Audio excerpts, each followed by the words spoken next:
আমার ঈদের দিনের এই ভ্লগটা আমি আপলোড করতাম না। বাট আপলোড করব জাস্ট আমার বাচ্চাদের মেমোরিটা রাখার জন্য। কারণ এখানে আমার বাচ্চাদের খুব সুন্দর, সুন্দর ক্লিপ আছে। সো দ্যাটস ওয়াই এটা আপলোড করা।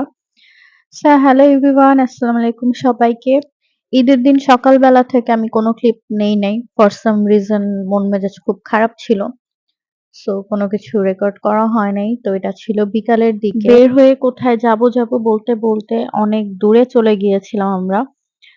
মানে আমাদের বাসা থেকে মোটামুটি ভালোই দূরে চলে গিয়েছিলাম এয়ারপোর্টের দিকে। এয়ারপোর্টে যে সেন্টার পয়েন্টটা হয়েছে ওখানে আমাদের আগে যাওয়া হয় নাই। মানে আমার যাওয়া হয় নাই। সো ওইখানেই ভাবলাম যে যাই। আর যাওয়ার পরে দেখি এখানে প্রচুর অ্যান্ড আমার ২ বাচ্চা কিন্তু ওইদিন ম্যাচিং ড্রেস পড়েছিল।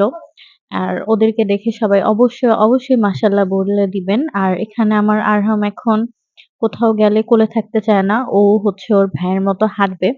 তো এখানেও অনেকটুকু নিজে হেঁটেছে মানে একা, একা কোলে থাকে নাই। তারপরে আমরা বসলাম শেফস টেবিলে। দারবিশ একটু স্যাড ছিল কারণ ওইখানে একটা প্লে জোন ছিল। ওখানে অনেক বেশি রাশ থাকায় ওখানে ও যেতে পারে নাই। সো এটার জন্য একটু স্যাড ছিল। আর এখানে আমি একটা এক্সহস্টেড মাম্মি দেখছিলাম যে আমি চুলটা কত সুন্দর করে সেট করে আসছি। অ্যাজ অলওয়েজ আমার ছোট ছেলে ওইটা টানতে, টানতে একদম চুল-টুল খুলে অবস্থা খারাপ করে ফেলছে। তারপরে হচ্ছে আমরা এখন কফি নিবো। আর এখানে এই জায়গাটাতে দারুইশ এত মজা পাইছে। এখানেও অনেকগুলা ছবি তুলছে। মানে লাইটটার জন্য ওর এখানে অনেক মজা লাগছে। সো এখানে হচ্ছে আমি একটা মকা নিয়েছিলাম। আর দারবিশের বাবা মেবি একটা হট চকোলেট নিয়েছিল। আর তারপরে এই গেমগুলা এটা আমার এত মজা লাগে। অ্যান্ড আনফরচুনেটলি এখান থেকে এই ডলটা ওরা নিতে পেরেছে। আর এইটারই আমি হচ্ছে ক্লিপ নিয়েছি। আগেরগুলো আমার কেন জানি রেকর্ড করাও হয় নাই।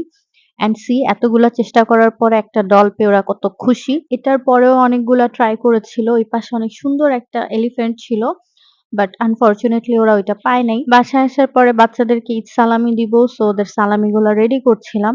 আর এটা হচ্ছে আমার ঈদ ড্রেস যেটার কোনো ক্লিপ বা পিকচার্স নেওয়া হয় নাই। আর এই তো বাচ্চাদের সালামি কার্ড। এখানে সবার নাম লিখে দিয়েছি। এখন সবাইকে সবার সালামি কার্ড দিয়ে দিব। তারপর বাচ্চাদেরকে সালামি দেওয়ার পরে আমি আর কোনো কিছু রেকর্ড করি নাই। ব্লগটা এখানেই শেষ করব। সো এটা ছিল আমার ঈদের সারাদিনের mini blog. Thanks for watching. By.